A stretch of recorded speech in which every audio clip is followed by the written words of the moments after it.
La B6, Banque internationale pour le commerce et l'industrie du Sénégal. La B6, la banque d'un monde qui change, vous offre le journal de l'économie.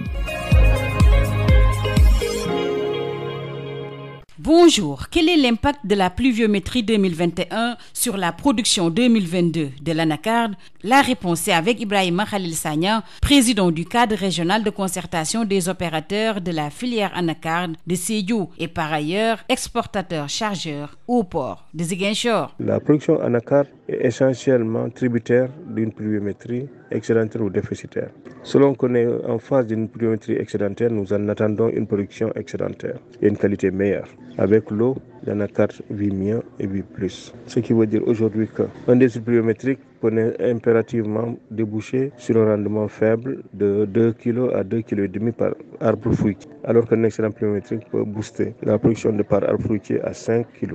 Ce qui remet à dire que la production d'anacarde dépend pour une part importante de l'hivernage ou de la pluviométrie. C'est pourquoi nous constatons aujourd'hui que la pluviométrie 2021, que nous pensons qu'elle est standard et qui répond aux moyennes tendancielles de la pluviométrie sénégalaise, nous fait espérer que la production nationale d'anacarde de l'année 2022 sera à la dimension de ce qu'on a vécu en 2021 et en 2020. Aujourd'hui, vous verrez que ce souci d'accès à l'eau pour l'arbre fruitier a fait que des ONG et des partenaires financiers et techniques, mais aussi des structures sont en train d'appuyer quelques producteurs pour accéder à l'eau au niveau de la plantation en creusant des mini-forages ou des puits pour permettre d'arroser ces arbres fruitiers et répondre à leurs sollicitations en eau. Ce qui répond encore à la question de la pluviométrie et ses incidences et son impact sur la production d'anacarde. Pourquoi? En appuyant à cette pluviométrie fluctuante, il est demandé aux différentes structures et partenaires financiers et techniques d'appuyer la production à accéder à l'eau par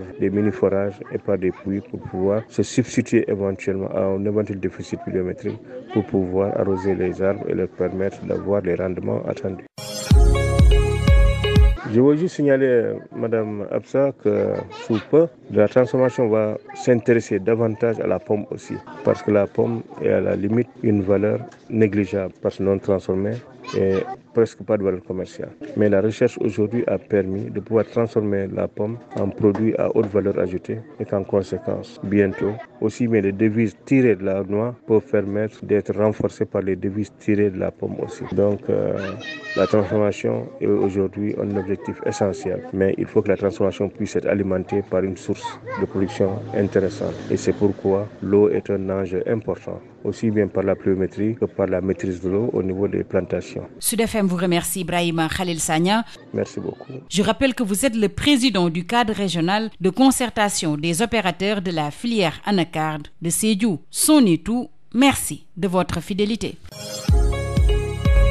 La B6, Banque internationale pour le commerce et l'industrie du Sénégal. La B6, la banque d'un monde qui change, vous a offert le journal de l'économie.